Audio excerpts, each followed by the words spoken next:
All right, guys, welcome to a very special show on the channel. We've had a few best ball data roundtables over the course of the summer. You've also seen multiple of our finalists today on Best Ball Breakfast showing some of their best ball dateable submissions. And today we are going to start to bring it to its conclusion, announcing the 5 finalists. They're all going to come on the show today, present the best ball research that they've been doing this summer. We've all been super impressed with everything they've done and really excited to unpack it today. And joining me to do so, along with our best ball finalists who will be coming throughout the show, we got Ben, we got Nick, and Sam Hoppen. Sam Hoppen, of course, with a new gig. Congratulations, by the way, Sam, with that. I think that's new since we last talked. And of course, Ben and Nick from Fantasy Data Pros. How are you guys doing? Thanks for having us, Pete. Yeah, I'm ready for the what will be probably the nerdiest fantasy football content anyone will ever see. That's right. That's right. Sam, you're no stranger to nerdy fantasy football content, so you can help us out, right? No, of course. And thank you for the congratulations. It's been a fun month plus so far, but was bummed I couldn't participate in the Best Ball Data Bowl. Life kind of got in the way there this summer, but excited to run through all of the finalist presentations here. Yeah, and Ben, for maybe people who haven't been following along all summer, who are just stumbling upon this video, why don't you let them know kind of what the Best Ball Data Bowl is? This is its inaugural year, so I know people have heard me talk about it, but give people the kind of overview of what's going on here. Yeah, so the Best Ball Data Bowl was basically a data bowl that me, Fantasy Data Pros, and Pete sponsored this year just to get people interested in programming and data science and stuff like that. Fantasy Data Pros is a website where we teach people how to code with fantasy football. So basically the whole point of the competition was we put out these underdog best ball data sets from BBM 1 through 3. And we asked people to basically create like a notebook, which is basically like an article, analyzing the data sets and coming up with any sort of conclusion they wanted to. We ended up getting about 20 submissions to the data bowl. And today we're going to meet with 5 of the finalists who made the top 5. Yeah, Nick, and I remember when we set out to do this, we were kind of curious the range of outcomes on how many people would submit. You know, it is a big undertaking because, one, you have people who are already well-versed in this stuff like Sam, but then even coming up with an idea that you want to tackle can be challenging, not to mention some of the, hurdles of learning Python, learning the requirements to submit here. Were you ultimately impressed with how many people got submissions together? Yeah, I think at one point, Ben and I were a little worried about how many submissions were rolling in, and then August hit and it was just like, we're going to see the wide receiver Avalanche submission, but it was like an avalanche of submissions because which makes sense because I truly think that some of these people put in like a full, work week into their submission. So it took a lot of time. I was really impressed with how professional a lot of the submissions were. And I think this is a strong foundation. People are talking about on Twitter about how they can't wait for next year already. I think some people are learning Python as we speak, just so they can enter next year, which is really cool to see. Yeah, and before I get to Sam too, I just want to let people know. So the rubric that we graded on for determining these 5 finalists, we looked at originality, how unique of a concept was this? Relevance, is this something actionable you can apply in your drafts? Clarity, which is a big thing when you're dealing with a lot of code. You got to make sure it's digestible. And then the data viz and the tables and kind of the visuals, being a big element. So those were kind of the rubric that we worked with here. And Sam, I know you got a chance to review a bunch of these submissions recently. As someone who has tackled projects like this, what was your overall thought on the quality of the submissions?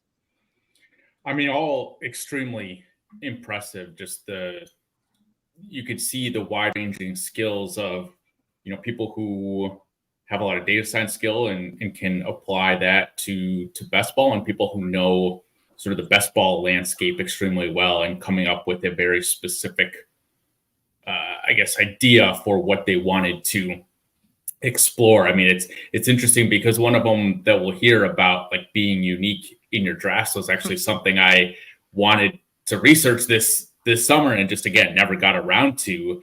And the way he did it was very different than how I would have approached it. So it's cool to see, again, the different ways you can approach it. I love that it was sort of an open-ended prompt of like, just come up with something, come up with a unique way to analyze best ball and really showed the wide range of skills that people have.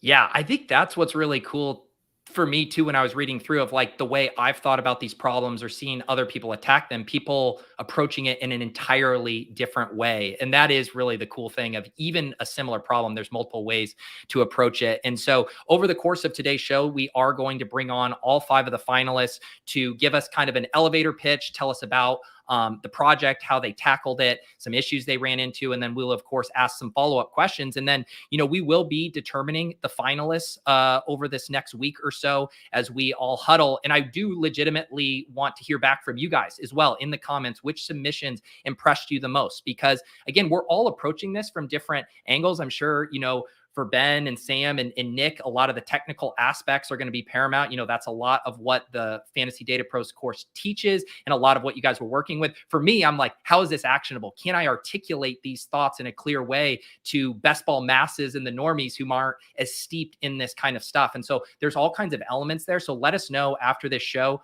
in the comments who you thought, really shone through from these submissions. And they're all very strong. It's why they are indeed finalists, but definitely want to get your guys' feedback as well. And to kick things off, our first finalist, he actually wasn't able to be here this week. It's Chris Wecht. He is traveling right now, but he did send in a video that we are going to play here of him describing his project. It was called Quantifying Optimal Stacking and the Effects of ADP Value. And he was looking at specific questions like, how should you think about stacking relative to ADP, and how many players are too many to stack from one team? Those are definitely questions I get a ton on Best Ball streams. So it was awesome to see Chris kind of quantify that, and we'll let him here describe his research.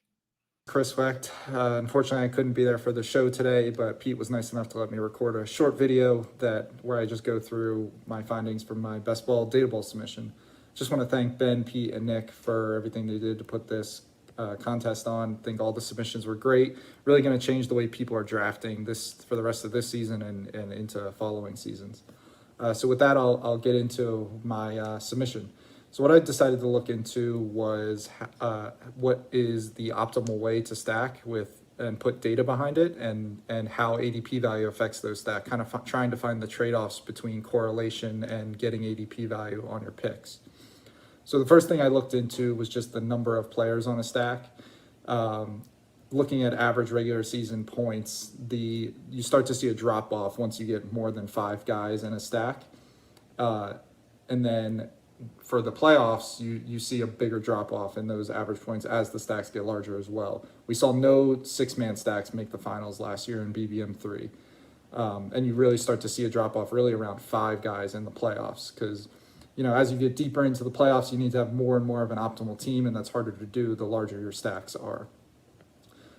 So then I looked at how ADP value affects stack sizing. So with 3- and 4-man stacks, you're able to have a more negative overall ADP value than when you get to these larger stacks. When you get to 5- and 6-man stacks, you really had to have a positive ADP value on the stack to reach an expected 16% advance rate. So with all that being said, I'm basically trying to really focus on getting 3- and 4-man stacks. And if I'm getting an extra 5th or 6th guy, it's because I'm getting ADP value on them. Don't want to be forcing adding a 5th or 6th guy if it doesn't make sense, because I'm not getting ADP value. So then I decided to look into how much the QB matters for your stack. And what I found was basically teams that had the QB basically had a higher floor. They reached the expected advance rate line at a more negative overall ADP value sooner than teams that did not have the QB. So you really want to be trying to get your QB on your team for most of your stacks. And then with that, so knowing that, I then decided, all right, well, if it matters so much for my advance rate, how much should I be reaching to get my QB?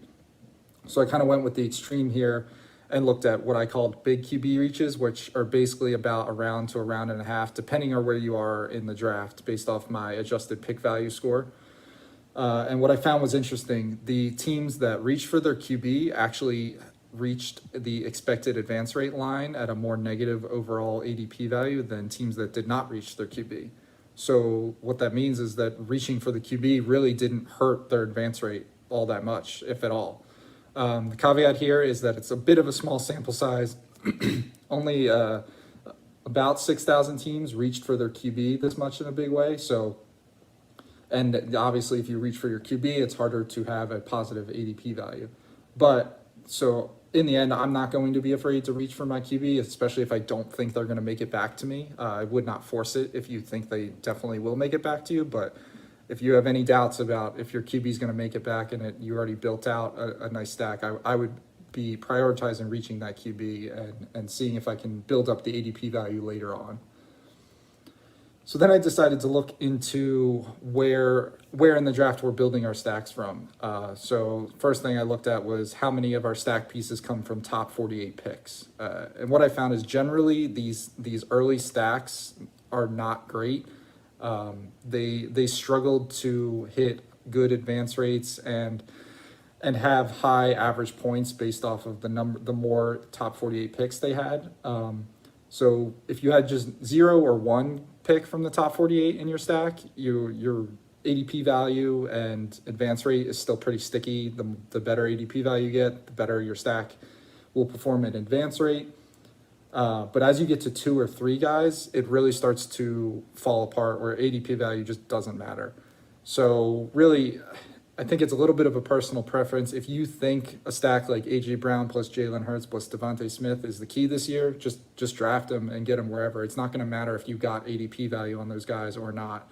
If they were the guys you need, they're going to be the guys you needed. And if not, then they're not. So unless I'm really trying to get a specific stack, I'm not really trying to stack these early picks all that much. But if I am trying to, I'm just going to go out and get them wherever I have to put the stack together. So then I looked at later picks, so picks 120 or later. How did that stack pieces affect that? And basically found that the more late round picks you had stack actually can help your playoff performance. So teams with 2 or more late stack pieces averaged about 2 more points in the quarterfinals, 3 more in the semifinals, and 5 more in the finals. So what I think this means is that when you stack up these offenses that end up outperforming ADP, it can give you a boost in the playoffs in a unique way. Especially if you're getting ADP value, the numbers get even better. So then the last thing I looked into was comparing specific stacks against each other. So I took all the stacks that were done at least 750 times in BBM3 and combined them all together, and then I compared the top 10% of teams from those buckets to the bottom 10% teams in those buckets. And so for the regular season, all but one of those stacks, the top 10% of teams had better ADP value than the bottom 10% of teams.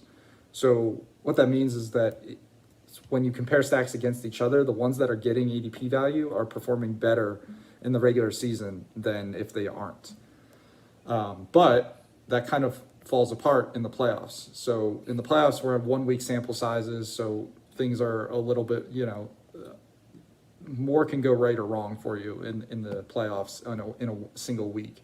But basically the top 10% and bottom 10% teams, it was about 50-50 in terms of where the bottom 10% compared to the top 10%.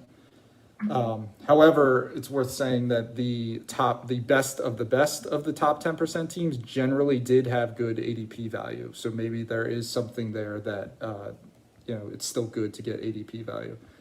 But all in all, I don't think ADP value matters too much for your playoff performance, which is what we care about the most. It does help your advance rate for sure, and getting ADP value will give you that higher floor. So it does become a little bit of a personal preference in what you value advance rate versus potential playoff performance and having the right stacks. So that's my submission for the Best Ball Data Bowl. Thanks again for giving me a chance to talk about it, and good luck to the rest of the finalists. So Sam, I remember when we did our first Best Ball Data Roundtable a few months ago, I remember bringing up this kind of interesting dynamic with best ball research and data, where it almost always comes back to, are you optimizing for advance rate in the regular season, or are you optimizing for the playoffs? And a lot of times we just have more data around advancement rate and more teams and more to look at. But then that's tough to reconcile with this idea, hey, all the money is in week 17 going to a handful of teams. So what did you think about this submission? I found it pretty interesting that the ADP value wasn't too big of a deal when it came to some of his findings.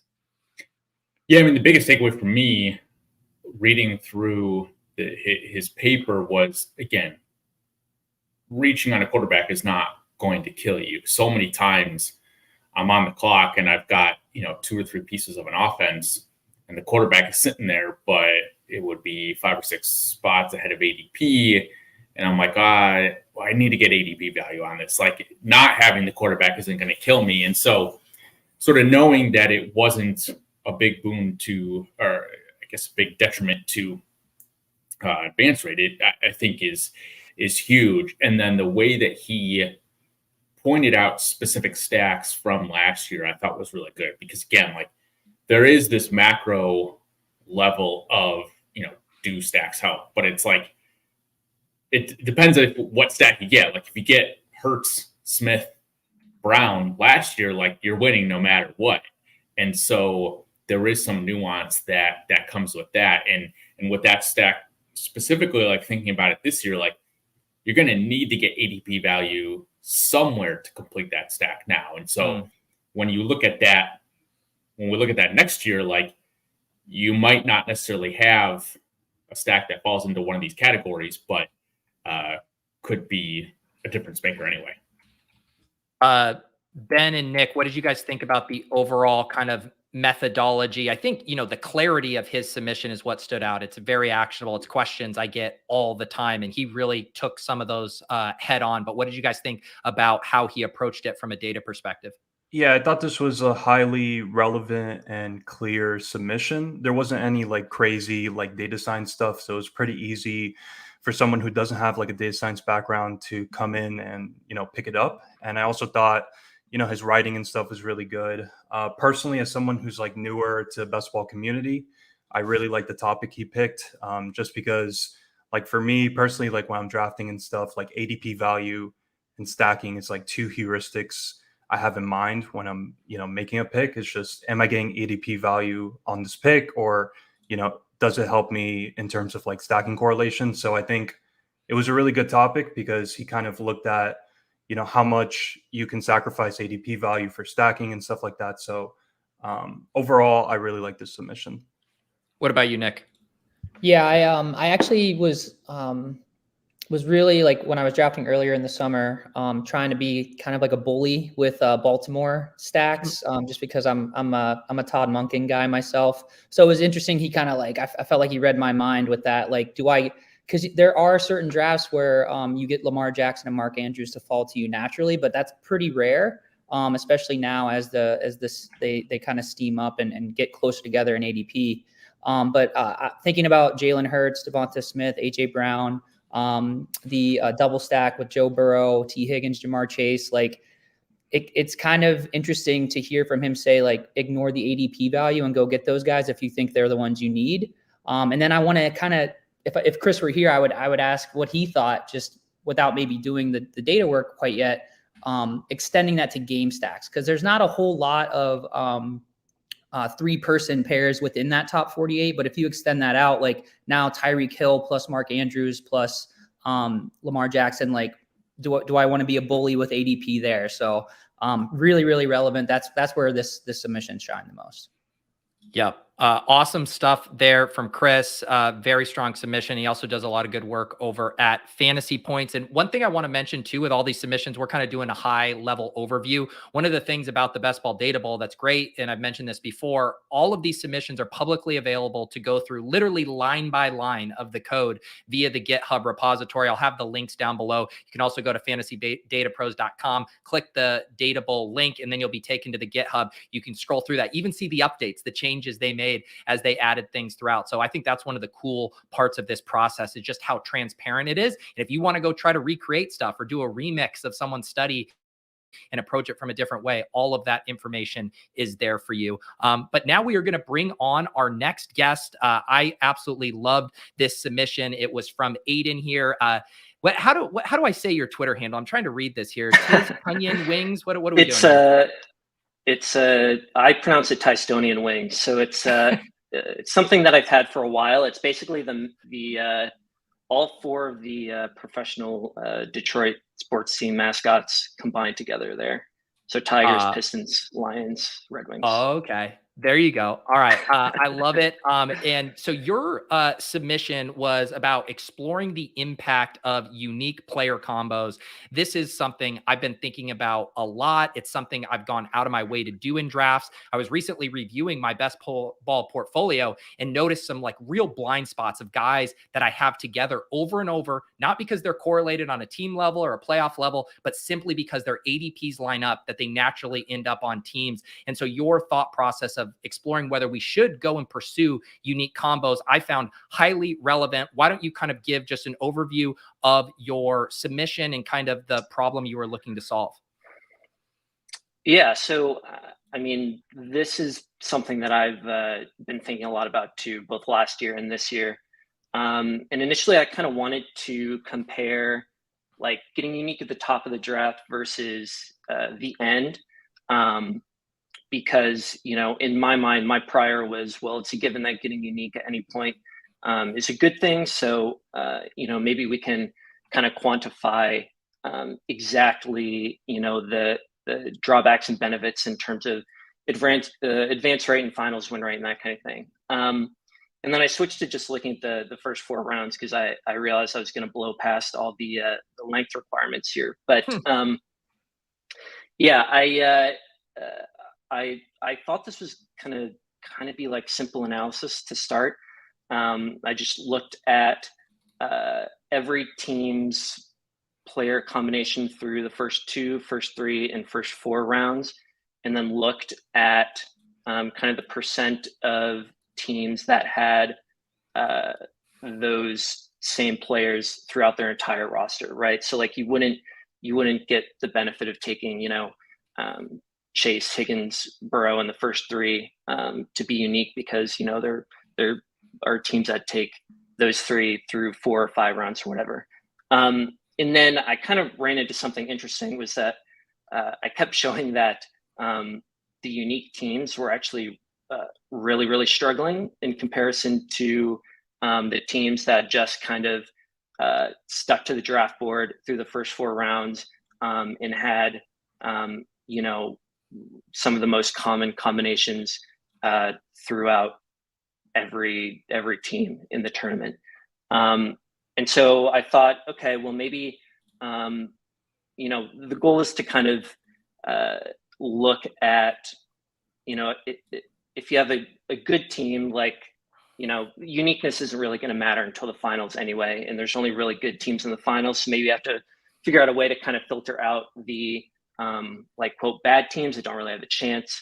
And so that's kind of why I built kind of a simple model that ranked teams based on advance rate, expected advance rate, and looked at kind of, okay, let's just look at the teams that are stacking well, are allocating the correct kind of capital to each position, not just like reaching by 4 rounds for every pick, that kind of thing. And then I saw the same thing, that the really unique teams, especially ones who reached at the beginning of the draft, weren't performing well pretty much, you know, at any point of the tournament, right? And so this surprised me. Obviously, at the beginning, you know, I had thought that it would matter and would matter a lot.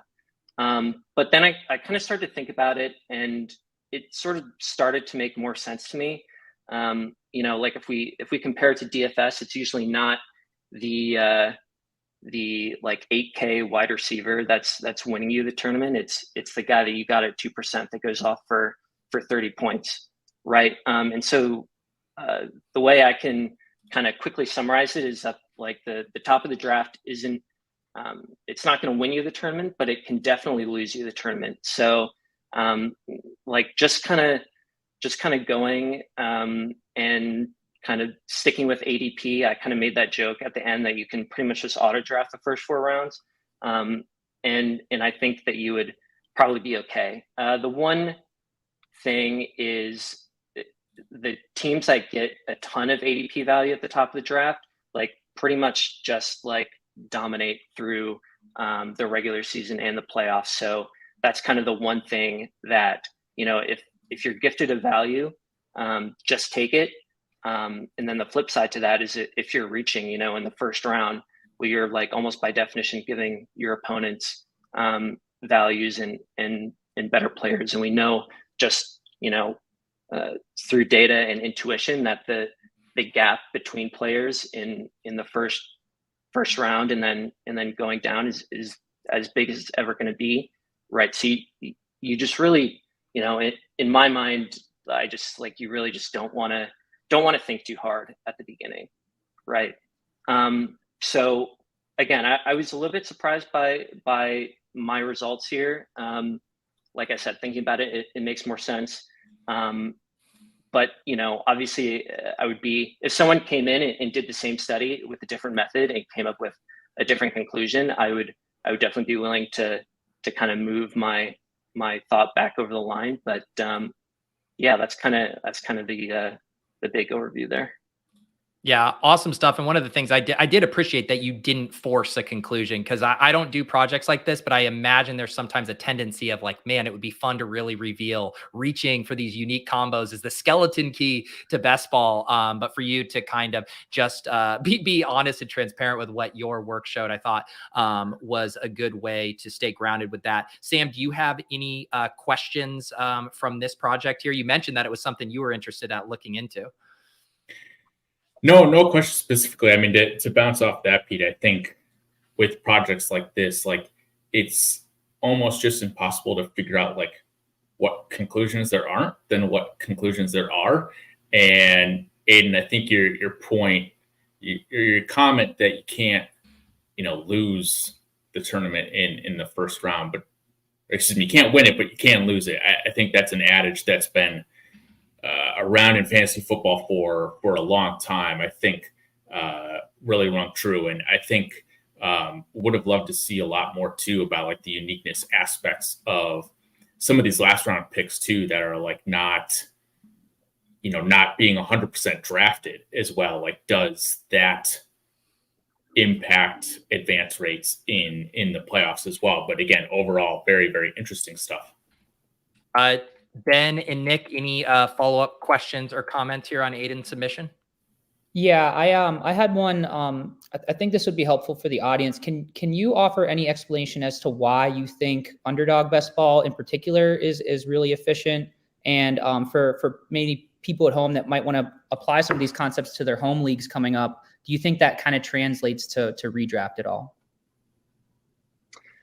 Yeah, I mean, I just think underdog probably is the most attention on it in terms of like best ball platforms now. Obviously, they have the biggest tournaments. I think clearly a lot of attention and percentage of players who are really sharp and really paying attention to the ins and outs, like in day to day, is what kind of really hammers those rankings, those ADPs into efficiency. And I think like in terms of home leagues, like unless you're going, like you're not, well, I don't know. I mean, unless you're going like super deep, like you can probably just copy paste these ranks. I mean, that's probably what I would do too. But yeah, I mean, I was like pretty shocked by the conclusion that even just like 2 or 3 picks of value either way, like really made a big difference. Like it's pretty surprising how well these ranks kind of end up being the truth in my mind. Ben, any other final words on this submission? I had a couple questions, but I think they're all answered. Just want to say I really like the submission. I think you tackled, an element of the game we hear about, but I hadn't really seen anyone dig into. So it was really interesting, like reading your submission and stuff. Yeah. And I think the thing, and I just did a kind of a deep dive, like reviewing my portfolio. And one of the things I'd been noticing too, as I was saying, is some of these players that are still in like a similar tier and even ADP cluster, but even just shifting like 4 to 5 picks, past ADP, I wasn't getting those because I draft off of ADP so much. And then wondering maybe there's a happy medium of like gently moving off ADP opposed to doing like a wild reach, you know, to get unique. And I'm sure there's levels of kind of like specificity and parsing that data that could maybe reveal more interesting things. But we probably need more data, right, Aidan? Yeah, probably. And I mean, like, okay, like I wouldn't think too much about having a bunch of the same combo in the first 2 rounds. Like, okay, like if you have, you know, Devontae and Wilson, well, you know, I have Devontae and like some other really good player too. Like the separation you're getting isn't that great in the end. But yeah, I'm definitely excited for other people to kind of to build off this. Well, awesome. We really appreciate you coming by. Loved reading your submission. As I've been mentioning, I'll have all of these linked down below in the show notes. You guys can go and read through them in their entirety. Aidan, thank you so much. Yeah, I appreciate it. Thanks, guys. All right. Next up, we have Sackreligous. You guys saw him kind of tease this submission on Best Ball Breakfast a few weeks back. Got the final version uploaded for the contest. This was one I was super excited for. Sackreligous, welcome to the show. Why don't you tell people who didn't catch your Best Ball Breakfast appearance what you and Hacker tackled and some of your findings here. Yeah, will do. Thanks for having me, Pete and the Data Pros. So this actually wasn't my first idea for a Datable submission. I completed a couple other projects, and I found results that I thought were noteworthy, but they were a little more descriptive in nature.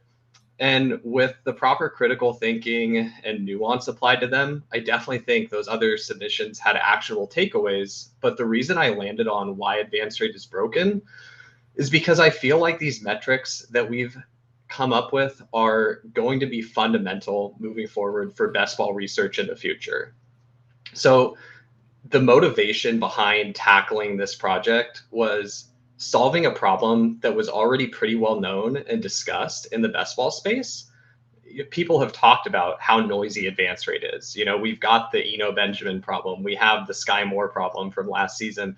This wasn't some big secret that I uncovered. People knew this was a problem, that advance rate in the way that we were looking at it was not giving us as much signal as we desired from it.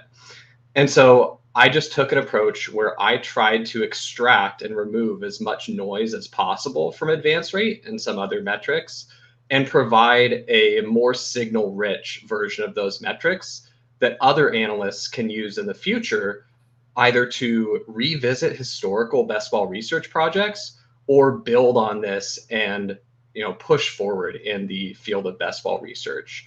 So that was kind of my motivation behind the project and how I landed on it. Yeah, and for people who aren't familiar with the Eno Benjamin problem that Sackreligous is referencing, this was a couple years ago. Eno Benjamin did basically nothing. That's his MO as someone who drafts him a lot, but had a really good regular season advance rate. And it's like, well, that makes no sense. Why did teams who drafted this bad player advance so many teams? Well, it was, in that case, it was self-selecting as a lot of sharp drafters. And now I'm going to pat myself on the back. We're selecting Eno Benjamin in basically advancing teams like in spite of Eno's poor problem. And so I thought what was cool, what you did, Sackreligous, is you really kind of pulled out that noise and then basically reran these players on all of these different lineups to get different context. And then you found like a truly, you know, agnostic way to look at how valuable that player was. Is that a fair kind of description of what you guys did? Yeah, well put, Pete. And so that's one aspect of the noise, is skilled drafters versus unskilled drafters potentially having a bias to select specific players. And I think that we can all agree that best ball is a game of skill. There's a lot of luck involved in best ball, but there are ways that we can display skill and try to improve our chances of winning money when the luck hits us in the face, if that makes sense. And so that was part of the noise, that good drafters were taking these players. For example, Sky Moore last season. A lot of sharp drafters, people that are consuming lots of content, people that are plugged in, really liked Sky Moore last season. But just because you're a good drafter doesn't mean that you're always going to be right with your player takes, or even more specifically, that the specific outcome of a sample of one season is going to bear out in a way that's beneficial for you. And so that's why that's a noisy part of advance rate. The other noisy part of advance rate is that players are combined at different frequencies. For example, with Sky Moore, he was drafted really often with Patrick Mahomes. Patrick Mahomes was great for your advance rate. He did a lot to actually help teams advance to the playoffs. But Sky Moore didn't really do anything at all. He didn't really add very many roster points over the course of the regular season, but he still sported a better advance rate than he should have. And that's because he was tethered to Patrick Mahomes and being drafted by drafters that were more consistently constructing better rosters on the whole. And so the methodology behind how I tried to extract as much signal as possible from advance rate is actually pretty simple when I explain it in the context of just one draft room. So I want you to think of just one draft room, 12 teams, and for the most part, players that are selected early enough, first 180, 190 picks, they're getting selected in 100% of draft rooms. And so for this example, let's just use Sky Moore. So in our hypothetical 12-team room here, one of these teams has Sky Moore. What I want to solve for is that roster agnostic advance rate. I want to know how would each of these teams do if they had been the one that drafted Sky Moore. And so the methodology is pretty simple. For the team that already has Sky Moore, I don't need to do anything. That team already gave me the real result that they had. Did they or did they not advance with Sky Moore? For the other 11 teams, what I need to do is just swap Sky Moore onto the roster. And all that I'm doing there is I'm replacing the player that's closest in ADP to Sky Moore that also is the same position as Sky Moore. And I won't go too deep into the reasoning why there were the positional constraints and how we did the specific bands of tolerance for ADP swaps.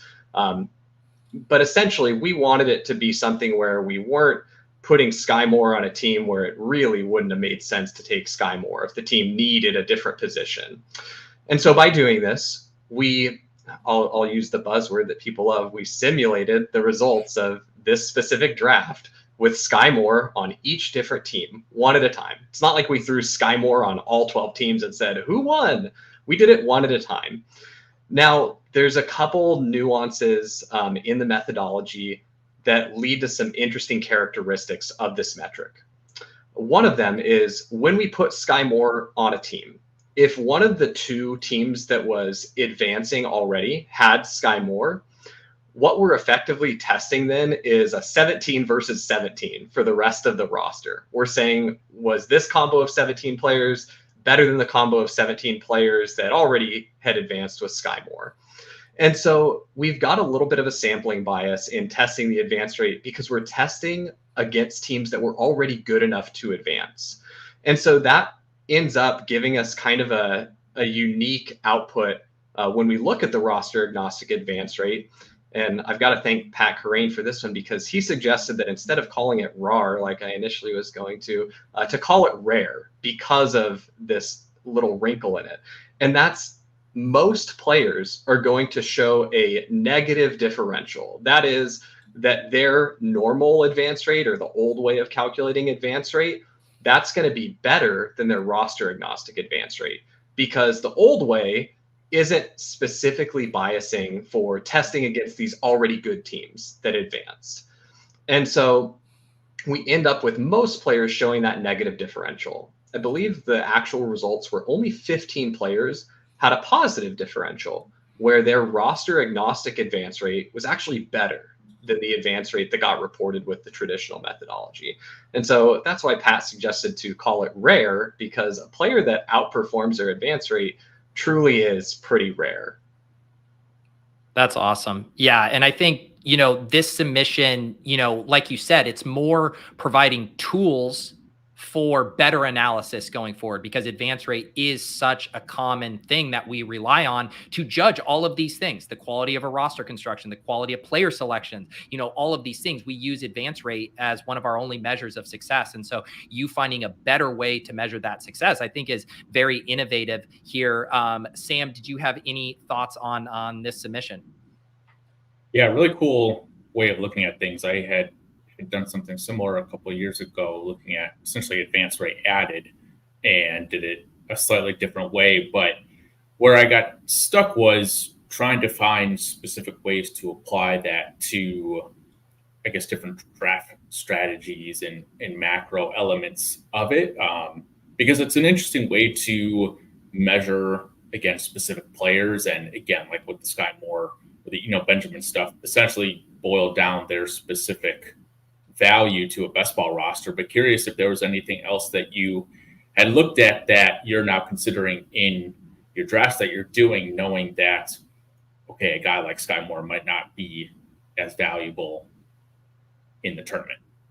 Yeah, that's a really good question, Sam. And my biggest takeaway is I don't want this to be something where people are looking at this as a descriptive thing for, oh, Sky Moore bad. Me no click Sky Moore anymore.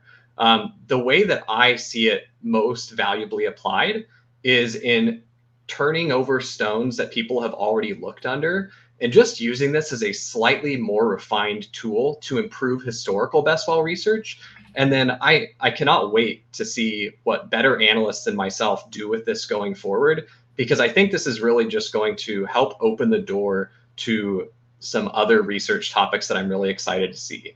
I'll give a really small example of one of the projects I'm working on right now with one of the other metrics that I came up with, and that's APA, or average player points added.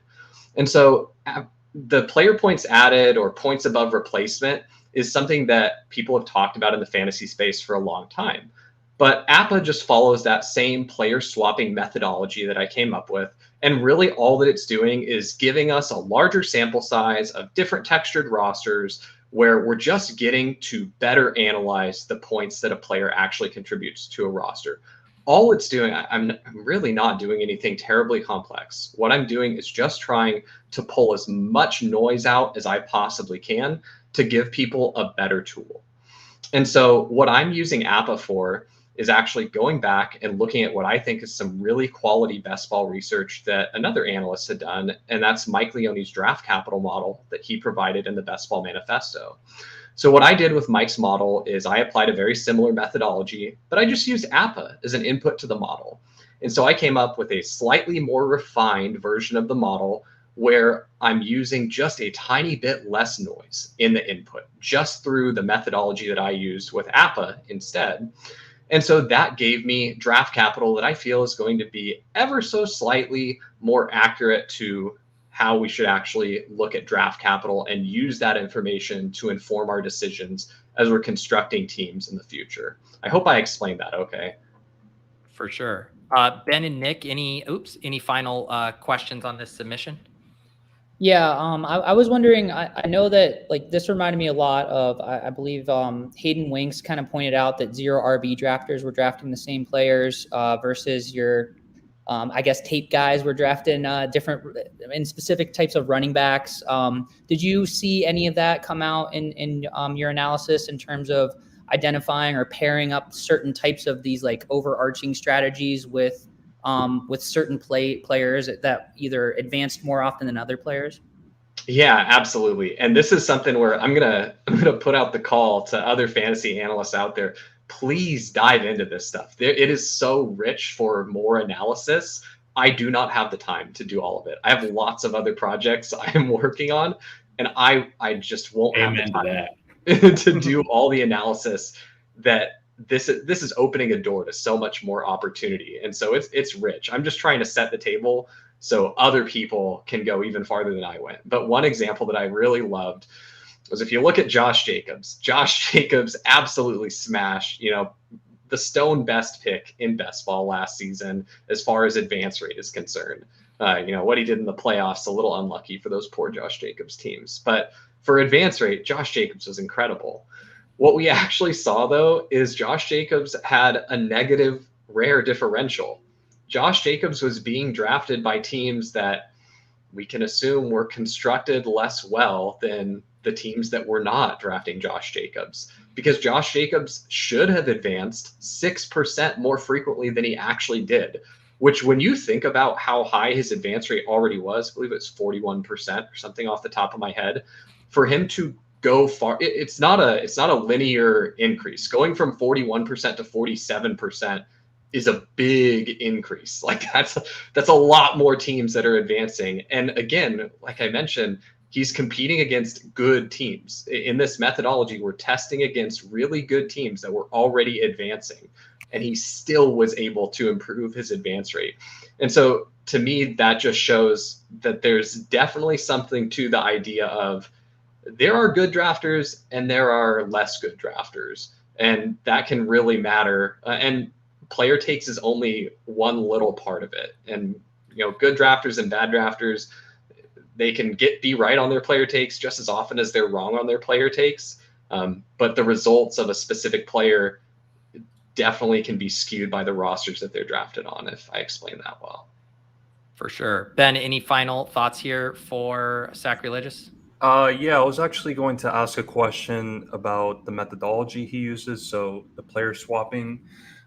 Originally, my question was for the other metrics, but it seems as though all the metrics are using the same methodology. So do you think that this can be applied to like even more metrics besides the ones you came up with here? Yeah, 100%. We had a couple other metrics that we were looking at. To be frank, I ran out of computing time.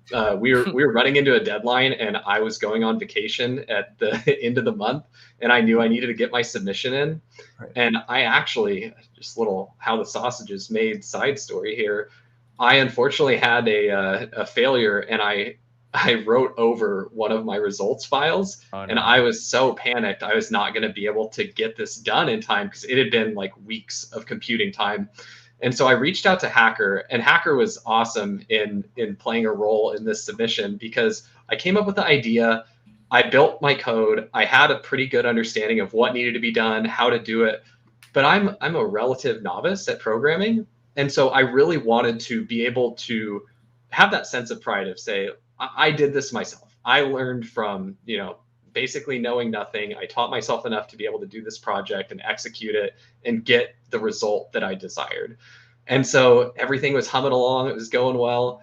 And then I had that failure, and I reached out to Hacker and said, dude, I just burned like multiple weeks of computing time, and we are up against it. Can you please look at my code and see if there's a way that I could be doing this more efficiently? Because I know there is. I'm making novice mistakes in this because I am a novice. So can you, a more experienced programmer, look at this and help me improve it?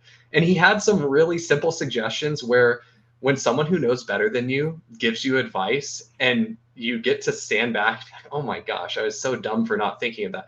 Just splitting up the JSON files that we were loading from into 10 instead of 1, where I'm like, I'm at risk of having a memory error, and whoops, my computer just crashed, was so smart. And that saved so much time and made things so much more efficient. And then being able to reuse a lot of the calculations that I had already done, it was just those little things. And that was one of the most beautiful parts of this whole project to me, is just getting to grow and learn more stuff and learn from people better than you are. And honestly, I'm regretting not taking the Fantasy Data Pros course, because I'm sure that if I had taken it at the outset of the project, I probably would have saved myself a bunch of time. And I wouldn't have had to learn from making mistakes myself. I could have had the benefit of learning from people who just had more knowledge than me in the area. But yeah, this was such an awesome experience. I had a ton of fun, and I really appreciate you guys putting this on. Well, thank you so much, Sackreligous. Really enjoyed your submission, and do hope people take you up on your offer to dig into it further. Also, thank you for that segue too. If you guys want to sign up for the Fantasy Data Pros course so you can do stuff like this, our guy Lou Dog took the course this spring, early summer, and then submitted his own, Best Ball Dateable piece in here on looking at bye week. So he went from 0 to 60 really fast thanks to that course. So you guys can get 25% off with promo code Pete. I got the link down below. We are going to bring on Dan now, who had a submission that was very near and dear to my heart. I had just put out a video about the wide receiver avalanche, how my rooms are insane this year. And you actually looked at what was going on, trying to quantify how different is this year from last year. And can you actually survive it? Do you have to capitulate? All of that good stuff. So Dan, welcome to the show. And thank you for tackling a project near and dear to my heart. Yeah, and of course, and if I can come and bring some accolades to this stream, if you look at the most wide receiver heavy drafts from BBM3, number 1 is your first ship chasing draft at the beginning of Best Ball Mania, and number 2 is a Best Ball breakfast draft. So just to give people just some sort of framing of how wide receiver heavy ship chasing drafts are. They're literally number 1 and number 2. But yeah, that's pretty much the genesis of this idea. I think one of the coolest and frankly most under-discussed aspects of best ball is in draft room draft dynamics and what happens when the draft actually starts. There's like letting the draft come to you, but then there's also building the best team that the draft room is going to let you build. So my purpose here was to sort of quantify something that we all experience in draft rooms, which is what happens when there's a run out of position, just exploring like what does that actually do to the draft board and different strategies you can take to just handle the Avalanche. So the way I went about this and the workhorse of the entire project is this metric that I developed called wide receiver over expectation. And it's basically a way for using ADP to check against the draft itself. So the methodology behind it is you take the draft, you mark every time a wide receiver, running back, quarterback, or tight end was drafted, and then you cumulatively sum them until you get a running total of how many positions at each portion of the draft were taken. And then you use ADP to do that exact same thing. Now, there are going to be some slight differences where people have an ADP of 44.1 and 44.2, and that might not be completely reflective of where they were taken, but you sort the draft by ADP. You just change their ADPs to 1 through 2006 to 216 to merge it all back. And you basically use that ADP to do the same thing. You take a sum of how many positions were expected to be taken if the draft simply followed ADP. And then you can use those two things and you could subtract them to get the difference. So you subtract how many wide receivers were expected to be taken against how many wide receivers were actually taken. And this gives you this nice wide receiver metric where you could look at any pick in the draft and you can say at pick number 37, there were 4 wide receivers taken above expectation. And then in order to make that comparable across the whole draft, you scale the metric. So at any point, you can say at this point in the draft, like the amount of wide receivers above expectation is 1 standard deviation above the mean, 1.5 standard deviations above the mean, and so on. And what that does is that allows us to have a tool to start to describe what a wide receiver run is. And this part of the process was a little bit arbitrary, but for my purposes, I wanted to define a wide receiver run as something that felt like what a wide receiver run feels like when you're in a draft room. So I defined a wide receiver run as a range of 8 picks where the wide receiver over expectation was at least 1 standard deviation above the mean. And within those 8 picks, more than half of those picks would be wide receivers, because you get into wide receiver runs and sometimes people take a running back, people might take a quarterback. And there's a bunch of different ways you can quantify this. It's a trade-off between pretty much like sample size. If you increase the thresholds, then you're getting more pronounced wide receiver runs. And if you decrease the thresholds, you're getting less pronounced wide receiver runs, but you're getting a larger sample. And then basically, the first step in my research was seeing like what actually happens when there's a wide receiver run. And from an ADP perspective, I looked at it from positional ADP. So rather than, let's say, looking at James Cook's like individual ADP, I looked at what his positional ADP is. So right now he's going about like the running back 31. So in each draft, it's taking what the ADP of the running back 31 was rather than James Cook's individual ADP. And basically what you see is during a wide receiver run is that wide receivers are taken at a 6 to 7% premium, and running backs can be taken anywhere from an 8 to an 11% discount, with quarterbacks and tight ends falling a little bit below where running backs are, but they're still taken at a discount. And going off that, we know, okay, I know that a wide receiver run is happening. I know like in a classic like ship chasing room one year, like Michael Pittman's going at like the 1-2 turn, like what's going on here? But then the next point is like, what do you actually do when there's a wide receiver run? And only looking at advance rates in regular season scoring, I looked at it from, was it beneficial to take a running back, quarterback, or tight end to take a detour during the run, or was it better to capitulate and take a wide receiver during the run?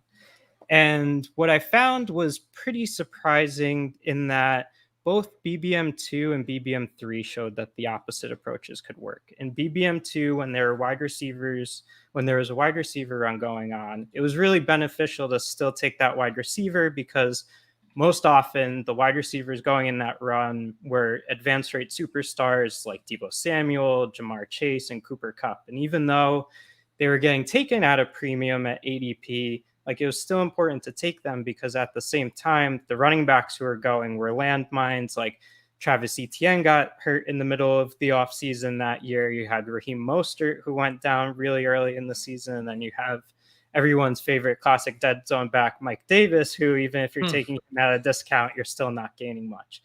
And then last year in BBM3, it was the complete opposite approach, where taking a detour was really beneficial, because you had Josh Jacobs with a monster advance rate. You had quarterbacks like Patrick Mahomes and Jalen Hurts who provide a monster advance rate. And then once you got to the wide receiver, there are still some successes, like notably like Amon-Ra St. Brown. But to the extent that they helped your teams advance, and to the extent that they helped your teams score in the regular season, it wasn't as much as those running backs and quarterbacks. So that kind of showed me that either approach could work, and it's extremely heavily influenced by the players who are being selected in those ranges. And then the next step is to just go in and say, all right, like, what happens in wide receiver heavy rooms? What happens in the prototypical like Avalanche room? Like, wide receivers are continually going about 5 to 10% like at a premium compared to where they would go in a normal draft. What should we do then?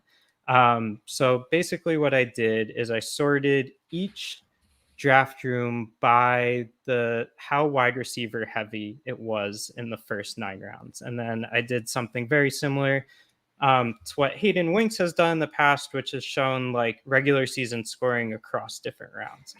And that, again, surprised me, because my first intuition was, in a wide receiver Avalanche room, you would want to take wide receivers earlier, and often it would be even more important to grab 5 receivers by round 9. Maybe in like a wide receiver heavy room, you would want to get it by round 7 or round 8.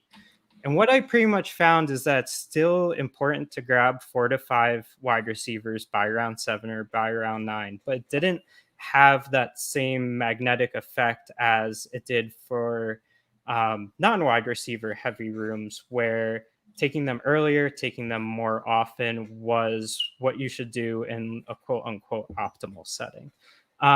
So I think at the end of the day, the research was very descriptive, but it showed that both approaches can work, as long as you're price conscious, as long as you're still building strong foundational teams with sound principles.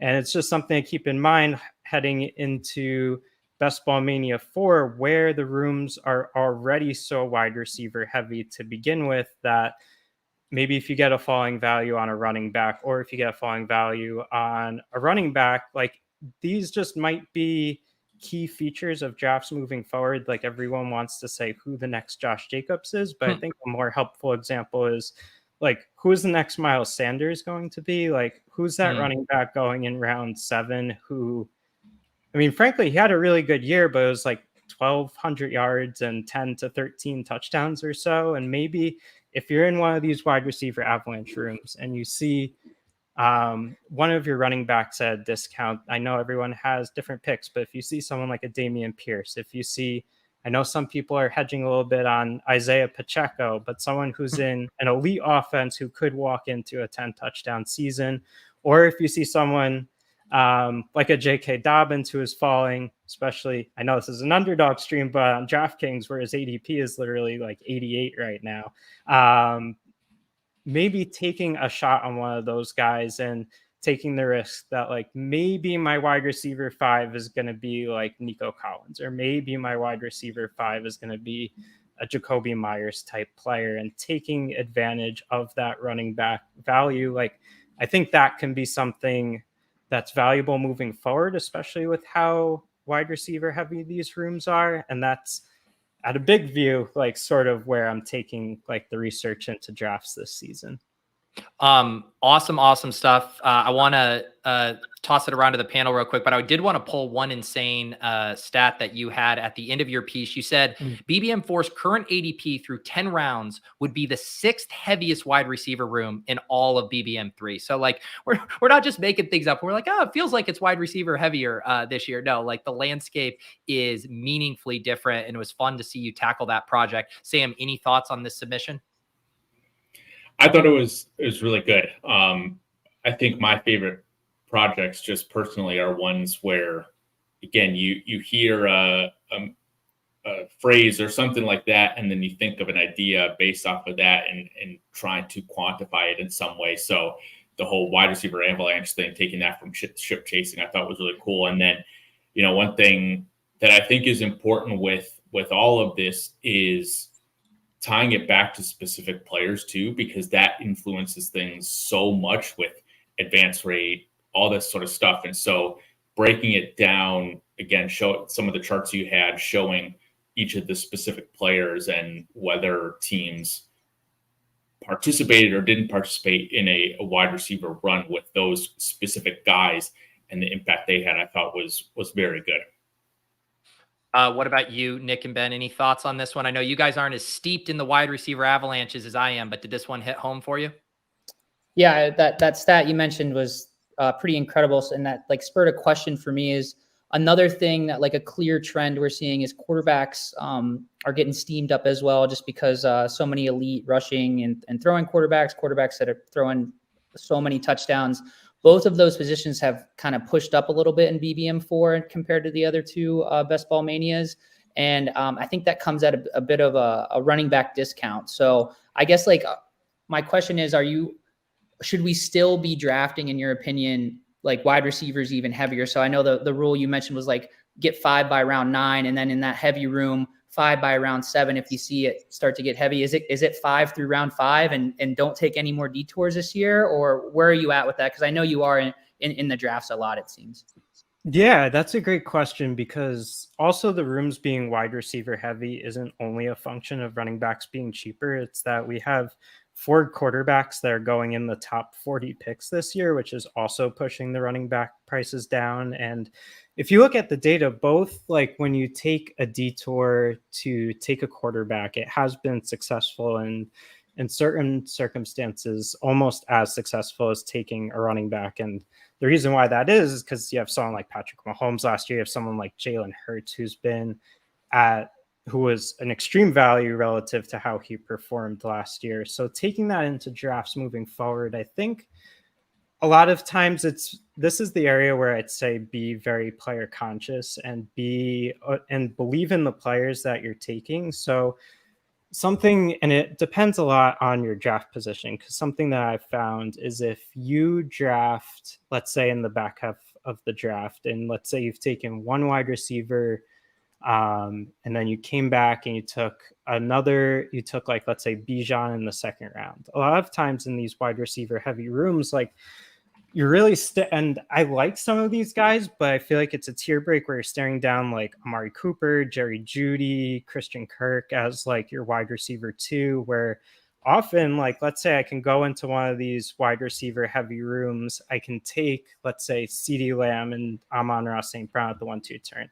Or even if you want to get crazy with uniqueness, take CeeDee Lamb and like Jalen Waddle at the 1-2 turn.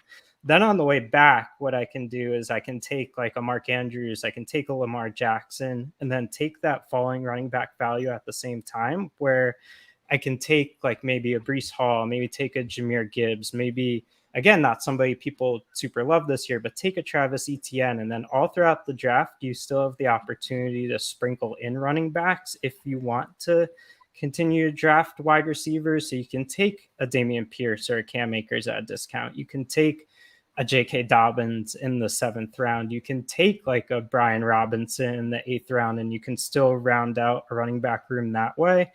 So I think really what the research showed is that anything could work. The one pause that I would have is that it was like a small sample size. It was just 5% of the most draft heavy rooms from BBM2 and BBM3, but the data didn't necessarily show that like taking more wide receivers and taking them earlier was beneficial for advance rates and regular season scoring. So I would maybe be more open to more running back or like 4 wide receivers through 9 rounds. And then it's a separate conversation from playoff scoring, because it's sort of a double-edged sword, because the wide receivers are going earlier, but also the earlier wide receivers are where all the spike weeks are coming from. So you want to build a team that's built to advance out of a wide receiver avalanche room, but where you still have the firepower to advance in the playoffs and actually be able to fill out your wide receiver 1, your wide receiver 2, your wide receiver 3, and then even your flex spot in the playoffs. So I think it's a trade-off. It's something that's definitely unique to this drafting environment where you have so many running backs that are discounted. So the way I would prefer to build is get some wide receiver firepower early and then sprinkle in running backs through the draft so that you're still taking them at a value. They still might be players who can help you advance to the playoffs. And then at the same time, like, make sure you're covered at wide receivers so you have the spike weeks for the playoffs and you're getting the best of both worlds. Because I wouldn't want to have 2 wide receivers through 9 rounds and then just find myself hoping for like a DJ Chark, like Zay Jones correlation to help me win week 17 or something like that. Yeah, and I think like a big thing for me, what a big takeaway would be, reverse engineering your draft is important. Like if you have conviction in those players where it's like, I think I can get an RB2 in the 12th round and I'm going to build a portfolio around that. It allows me to, maybe pass on, wide receivers or whatever, because that you have that in your back pocket. And so feeling conviction in the kind of production you can get later in the draft will go a long way. If you start looking at the landscape and you're like, I don't like any wide receiver after round 10, well, you might just have to capitulate to the wide receiver avalanche. But Ben, before we let go of Dan here, any final thoughts on his submission? Yeah, I just had one quick question. It was just bouncing off the stat that you mentioned, Pete. My question for Dan is basically, how do you see like the landscape developing, I guess, in future BBM seasons, especially if drafters become more aware of and prepared for positional runs? I feel like BBM4 is kind of this inflection point where you have a lot of industry analysts who are putting the brakes on, you really can't take like T. Higgins over Josh Jacobs. Like the projections say you need to take Josh Jacobs. Like now we've pushed wide receivers to this edge of the draft where now we're just taking them based on ceiling and they're not even projecting better than the running backs who are going near them. And I think going forward, I would see like wide receiver ADPs holding at what they are, or what Sean Siegel talks about is we had the really strong wide receiver year. I think it was either 2015 or 2016. And then zero RB just completely fell on its face the following year. So I could see like if there's something where, let's say like dead zone backs are just like huge values this year. Like let's say you see like a Miles Sanders or like a Rashad White or like a James Conner be the guy you need to help you in the playoffs. Like I feel like if we have that, there's going to be a big backlash in the other way where maybe we get ADP stabilizing to back to what BBM2 was, but it feels like drafters are drafting with like a ton of information now. They know what the optimal builds are. They know not necessarily like need to go with a 2772 or a 268. It's like I need to get like 5 wide receivers before round 9 and building with like a draft capital lens in their back pocket. So I think I see it sort of stabilizing, because I feel like if it goes even heavier the next year, I mean, people were probably thinking this last year as well, like how can it get even more heavier than this? And I'm sure Pete and all of like the best ball breakfast streams you do and the ship chasing rooms you do, like those streams are going to be at the top of the wide receiver heaviness scores like going into next year as well. So I could see it increasing, but it feels like we're at this inflection point, like sort of how analysts are viewing ADP as an industry, where it feels like this is like maybe the most palatable wide receiver prices they'll be able to take. And if those running backs do bounce back, I think people will be itching to take the running backs again. Yeah. A wise man in this industry once told me on stream that we jumped the shark, wanting to pass on an ADP running back value. So yeah, we might be very much itching toward that. Dan, super great submission, and loved hearing you explain it. Everyone can check it out in its entirety via the GitHub that I'm going to link to down below. But now we are going to bring on screen here. We got Nick. Nick, how do you pronounce your last name for me here? You got it right the other day. I was pretty stoked about it. It's Bachelder. Okay, awesome. I did nail it.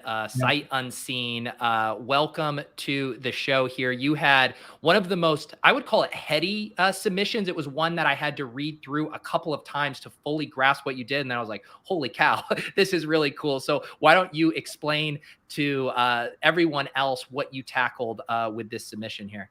Yeah, totally. And thanks so much for having me on. It's nice to see you guys on stream.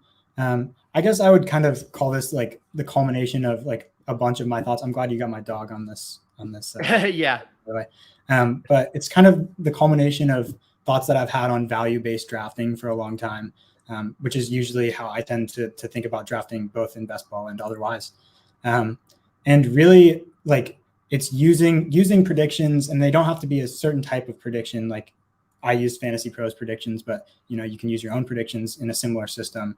To kind of draft optimally based on expectation of these players in terms of like long-term regular season fantasy points.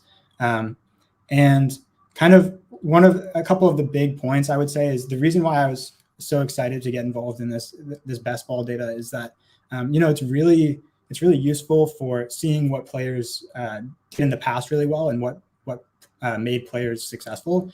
But to me, even more excitingly, it gives the distributions of how people react to ADP. So the distributions of true pick number by ADP.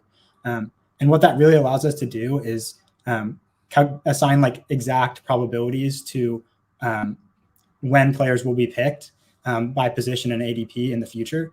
ADP is a really valuable thing, but prior to this competition, there really hasn't been data that gives you the distribution around ADP. And like, an ADP of 120 is a lot less informative than an ADP of like 5, right? Like the variance increases of the distribution over time. And that's like a big takeaway. And really the way that I use it is you can sort of calculate what the best positional player is going to be over time at different points in the draft. So say on pick 56, you can assign a probability to say, there's a 56% chance that so-and-so player is going to be the best running back, and stuff like that. So that's what really drives the back of my project. I know you mentioned it's sort of a math heavy project, and I do want to emphasize that like I was kind of hesitant to put the LaTeX in there and kind of all the math background, because really it is something that can be digested in a very intuitive way, and it kind of shapes the way that I like draft intuitively with value-based drafting. And it's not like I'm doing this math while I'm drafting or anything like that. Like it's just part of the process, and it should be something that is relatively understandable to someone that you don't need a degree in stats for it, right? So basically, what I did is come up with these what I like to call EPL curves, or expected positional loss curves. And what expected positional loss is to me is essentially how many regular season fantasy point totals projected are you going to lose by X turn at the running back position over the best running back in the draft, or the highest projected running back in the draft, right? And what that allows us to do is sort of create a I'm very familiar in the past using like VORP, or value of positional replacement, to draft. But I have a lot of qualms with it. And what this does is it allows you to implement more of like a VONA type, or value of next available type metric, to kind of figure out what players are good to draft because of sort of, I love Dan's paper because of the Avalanche, what player is the best to take because of the Avalanche that may be incoming at a certain position, right? And by doing this, you can sort of say, okay, so on turn 10 in 2021, the most likely best player is going to be I don't remember. I think I had it exactly, but let's say Justin Jefferson, right? Or someone, or maybe it was, let's see, I actually have it here. Give me 1 second. Doesn't matter exactly who, but let's say the first best player is going to be Jonathan Taylor on pick 10. We expect him to be the best player. We can also calculate who's going to be the expected next best player on your next turn. So on turn 10, what would that be? Turn 16, something like that. You can say with a 60% chance, you're going to have Joe Mixon on the board as the best available running back. And what is the difference between the player available now and the player available on your next turn? And how does that relate to the best available player at the tight end position and the best available player at your next turn at the tight end position? And by doing that, you can kind of maximize EPL or maximize expected positional loss throughout your entire draft. And what that does is it maximizes, at least for your starters. So I really suggest doing this with your starters because you know, you can maximize the projected fantasy points in your first 8-7 players. And then after that, what's really going to bring up your chance of playoff advance rate is picking the best players early. And later on, you can use things like stacking and like maximizing your covariance between players after pick 8 to sort of get that extra 1%, 2% playoff advance rate push with that correlation between players. And you can do that based on the players you pick with value-based drafting early. And then the last thing that I sort of got into a little bit with my paper is that, and the part that can be a little bit confusing and was confusing to me for a long time, is that you don't necessarily want to take the maximum expected positional value, the maximum immediate EPL, right? And the reason for that is you want to maximize roster fantasy points, and in turn, you want to maximize roster EPL. And just like we normalize for the fact that quarterbacks score more points than running backs, and we aren't going to take, Patrick Mahomes first pick. I guess we're getting closer to doing that these days, but we're not going to take him first pick immediately just because he's going to projected to score the most points, because we have to pick other positions. We also have to normalize for the fact that we have to pick 3 running backs, whereas we only have to pick 1 quarterback and 1 tight end. And what that means is we need to take wide receiver and running back value when we can get it, because we need to take more of them than the other positions. So say, for instance, in 2022, according to EPL, the best player to take in the first round, hands down, was Travis Kelce. And I kind of get into that, and that's the first half of my paper. But afterwards, I kind of say, you shouldn't take him. You should take Justin Jefferson. And the reason why is because while Travis Kelce maximizes, positional loss before the next turn, Justin Jefferson had really great positional value loss at the wide receiver position. And we have to find, at least for our starters, 3 wide receiver turns where we can get good value at wide receiver, whereas we only have to find 1 at the tight end position. And what I did is I called it EPL maximization, roster maximization. And really all that was is me simulating every combination of top 8 players that fit a starting roster and seeing which ones maximized EPL and fantasy points. My computer got ridiculously hot doing it. It was absurd. But essentially what it returned is take wide receivers early this year and last year. In 2021, Jonathan Taylor's value was so high at the very beginning that it suggested that you take a running back early in the draft. But really, it kind of showed that the fact that we have to normalize for how many positions we have to take on a roster is kind of overlooked in our sort of current drafting landscape. And I think that's, in addition to kind of giving us a way to draft with value, that's really my biggest takeaway from the paper. And I'll definitely be taking wide receivers early this year for sure. Yeah, I thought this was a super cool submission, and I love how you articulated it. And it's actually, this concept has been put under the magnifying glass with the new weekly winners format on Underdog, which I know you're not covering here, but people really debating, Travis Kelce's going 1-3 in that format because it's like, hey, look at this huge positional edge. I'm competing against thousands and thousands of rosters. And yet when you look at the opportunity cost of Travis Kelce against other first round picks and the ceiling that they could provide, it actually isn't as clear cut that he is actually giving you such an edge, which is kind of what you're exploring here. Sam, do you have any questions for this impressive submission by Nick? Well, what I will say is you single-handedly changed my view on value over replacement player. I think is it value over next available, I think is probably the next big shift in a draft strategy or how people apply. Because again, to your point, if Travis Kelce is going to have the same value over replacement player number, regardless of where the other draft tight ends are being drafted. But if there's an 8-round gap between, the tight end 1 and the tight end 2, eventually there's going to be some value with waiting on tight end. And then I think the way you provided specific examples of like, okay, here's from the first draft spot, here's what the optimal lineup or draft would have looked like. And I thought that was a really good way of sort of synthesizing your point of you don't necessarily need to maximize the EPL at every single pick. There are a couple levers you need to pull while you're drafting.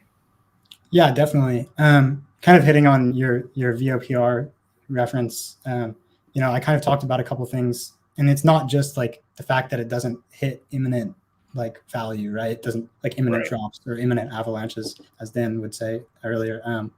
But it also is inconsistent over time, and it's inconsistent over position, right? Like the median running back, it might have a bigger differential with the best running back than the median quarterback does to the best quarterback, right? Yeah. And it also like positional dynamics change every year. So it's a good like start for positional drafting. But there's work to be done with it, and like there's still work to be done now. I think that there should be more work in capturing, normalizing for what I said earlier, where you need to pick a certain like more positions than in wide receiver than in tight end. That needs to be incorporated in some sort of metric that doesn't involve simulating a billion combinations of players to figure out who the best would have been with some threshold of 50% availability. So yeah, there's definitely a lot to venture through in terms of value-based drafting, and yeah, this definitely has changed the way I think about things too. Nick, any thoughts on Nick's submission? Yeah, fellow Nick, shout out to you. I was just I have your submission pulled up and your conclusions here, and I just was almost cracking myself up. You just say, well, that's all. And it was such a complex submission, but I do think this your submission did hit a good balance of taking all that complexity and boiling it down to, okay, what do we do with this in 2023? And yours is one that I actually pulled up during a draft just to see, like, specifically you have this kind of like color map that shows like where to hit certain positions in each round. And I do think it's interesting that I had an aha moment where you kind of suggest that the best possible pick this year is Josh Allen, but then you start to talk about the positional importance and how the fact that you only take one or only start one quarterback a week, that he might not be the best player. And my question is let's say Josh Allen's sitting there and there was a certain part of this summer where he was falling 3, 4, 5 spots past ADP. I guess, like, how are you incorporating those types of things happening in a draft while you're drafting with this in mind? Yeah, so that's a really great question. And my answer is that I'm starkly against drafting quarterbacks early, purely because of this. I think that people are starting to tend to draft quarterbacks early because their value of positional replacement is getting better. I think last year I checked and Josh Allen had or maybe it was 2 years ago, had the highest value over positional replacement of any player in the entire league. And that's sort of the thing that's making people shift him earlier in ADP. But the reason why, even if I can't remember the turn on which I said he had the most value, which was the highest value turn in the draft. But I think it was pick 21, I think. Pick 21. If I had Josh Allen on the board on pick 21, I would not pick Josh Allen. And the reason why is because of that factor that I've never heard anyone really talk about in depth, which is the fact that you need a lot of wide receivers and you need a lot of running backs. And it would have to be a massive expected positional loss before your next turn to mitigate for the fact that you're giving up on good wide receiver value on that turn. Or there would just have to be no wide receiver value and no running back value, which isn't going to happen that early in a draft. So my answer to that is, there's obviously no right way of doing things. And I'm not saying that drafting to maximize EPL isn't a bad. I'm not saying it's a bad strategy. I'm not saying it couldn't yield good results. But if you're trying to incorporate that kind of factor that you need to normalize for how many of each position you need to take, if you're taking that stance, then I wouldn't take a quarterback until round 8. Yeah, I was going to point out that you do kind of advocate for a little bit of a late round QB strategy, which I thought was interesting, and wanted to make sure people listening at home understood that this submission in particular kind of goes against the grain in that regard, which I thought was interesting. Yeah, and my wheels are turning because it's fun to see some of, my bro science gut feel takes backed up with some of this data, but it's also interesting to see how wide receivers have been treated on underdog over the years. And forever it was, hey, this is a half point PPR site. I can start up to 3 running backs. I need to load up on these. And we saw the market finally realize the fact that you can get 4 wide receivers in your starting lineup versus 3 wide receivers legitimately tilts the scales. And it basically took 2 to 3 years for us to reach efficiency on that. And the way Dan was subscribing with his submission, now we have the market, I think, mostly properly, understanding wide receiver value, but it feels like the pendulum is now swung on these elite quarterbacks. A lot of the huge win rates, which came from Jalen Hurts, who was drafted at a much cheaper price tag than where these elite quarterbacks are going this year. And I do think you are going to be the canary in the coal mine when we look at this year, that the opportunity cost of those early quarterbacks, specifically the ones that were going in the second round, is really going to hurt teams in this overall landscape. And obviously weird things can happen, but I have a feeling we're going to have a reckoning there. And I've been drafting a ton of late round quarterback teams, a lot of 3 QB teams. And I do think it might be one of those structural edges that the field is maybe a year too slow to catch up on. Yeah. And I love the post 8 round quarterbacks. I think Dak Prescott's going to do all right. I think Kirk Cousins is going to do all right, right? And he's super late, so you're getting value there. The other point that I'll make there is, what started this whole push of QBs to earlier ADPs is, in 2021, Josh Allen started getting pushed. He had great performance, and then in 2022 he got drafted early. But even for instance, I have some plots of advance rates for each position, rank 1 through 5. And even if you look at those, just because a player is the best player doesn't necessarily mean that they're valuable, right? And for instance, in 2021, Josh Allen had a 22% advance rate. Tom Brady had a 31% advance rate, right? In 2022, Patrick Mahomes had a 28% advance rate. Jalen Hurts had a 30% advance rate. Really, it's all about value, and slamming QB value early comes at a really high opportunity cost. So if you're going to double down and do that, you better really believe that that quarterback's going to meet and exceed expectations for the season. For sure. Ben, any thoughts on this submission? The more we talk it through, the more I feel like there is to chew on here. Yeah, I think most of my questions were answered. I actually really like the submission because I actually teach value over replacement in my fantasy football course. So I understood your submission pretty well, definitely because it's something, the problems you propose and stuff is something I've already been thinking about for a while. So it's nice to see someone actually put it on paper. I guess a quick question I could ask is the sort of analysis and these metrics that you came up with, do you think that they could be as valuable or even more valuable in other formats? And do you think if you use data sets from a different contest format, do you think you would have gotten significantly different results? In terms of whether I think that EPL and VONA implementations are useful in other formats, absolutely. This best ball, honestly, the data bowl kind of got me into best ball and thinking about best ball, but these are thoughts that I've kind of, again, culminated over a couple of years of playing a lot of, just normal half PPR fantasy. And, the idea that you need to maximize your starting value first is almost even more applicable in that setting. So I would say to that question, absolutely. You also asked, sorry, what was your second question? I think my second question was if you use like data sets from a different contest format. Yeah. So yeah, obviously the distributions of, ADP, true value, or true pick numbers by ADP are going to change slightly. But, if you look at like even on Fantasy Pros, you can see like the ADP of half PPR compared to best ball. There's differences, but they're similar. And a lot of those differences come later for things like stacking and that sort of thing.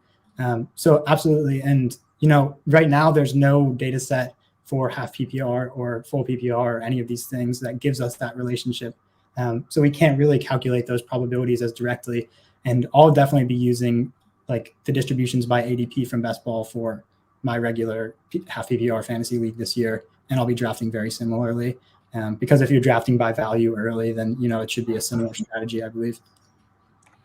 Awesome stuff, Nick.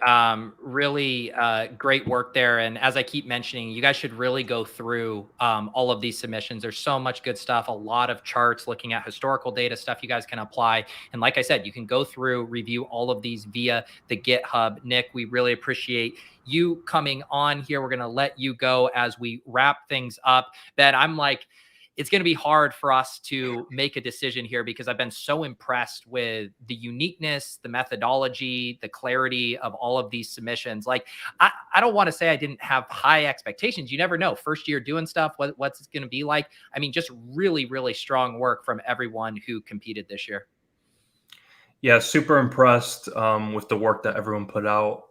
I've been doing this for a few years now, like data science and stuff. So I know how much work can go into building out these notebooks. And some of these are easily, 20 plus hours of work. So it's super impressive. Just super impressed with the work everyone put out. And the beauty of this competition, of course, is that everything is truly like open and public. So you don't have to take it, my word up for it. You can just check out the analysis on the GitHub and everyone's work is on there. So just super impressed. And I want to thank everyone for, entering the competition. Yeah. Sam, what is your overall takeaway now of getting to talk to all of these guys? And as someone who has, tackled your own projects like this and then been able to, carve out a full-time role doing this kind of work in the industry. I mean, first, kudos to Ben and Nick and you people for putting this on. I think it's great to see stuff like this and give people an opportunity to put their skills to the test. I often get questions of where do I start? What do I do to break into this industry? And it's really about putting pen to paper, or I guess fingers to keyboard, but just getting some experience and being able to start to build a portfolio of projects you've worked on, stuff like that. And there are so many different ways to approach best ball analysis and stuff. Like, again, my gears are turning, trying to think of like, what are some things to look at next year when we get BBM4 data in, which is, I'm going to need a supercomputer to digest all of the data from that. But super cool. I think a lot of innovative stuff, but also really building on analysis we've seen historically and pushing it a little bit further. Again, seeing it about specific strategies that or parts of the current BBM4 landscape with the WR Avalanche, stuff like that too, I think is super cool. And again, to Ben's point, I think, again, one way that people could, if they're trying to get into stuff like this, take someone else's idea, try to recreate it maybe in a different way, or come up with a different way to analyze uniqueness or things like that, I think is a great way to put your skills to the test and stuff like that. And again, it would be very difficult to try to boil this down to one winner. Mm-hmm. For sure. Nick, any final thoughts here before we go in the lab and try to figure out who wins this first place prize? Yeah, I think it's funny. Like a guy like Nick, the guy we just heard from, where clearly has a lot of experience with statistical analysis and this type of thing. Like, it wouldn't surprise me if when we do this next year, like someone's like, okay, I invented a quantum computer so I could look at all these these combinations. Cause it's funny, like a lot of intense data work.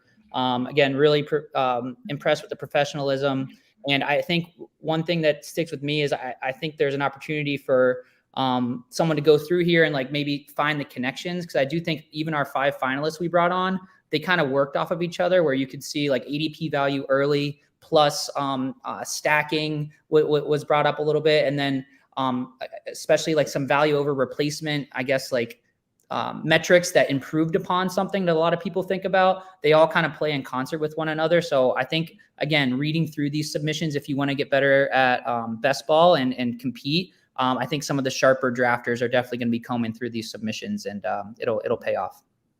That is another thought I had, Nick, as we were going through these, is how many of them either like overlap or dovetail, or like you said, work in concert with each other. I think that was what was really cool with this idea, especially going back to back with Dan and Nick and looking at wide receiver avalanche. Do you capitulate when there's value at this other position? And then having Nick's research showing even more things to consider when you're about to make that decision, I thought was really cool.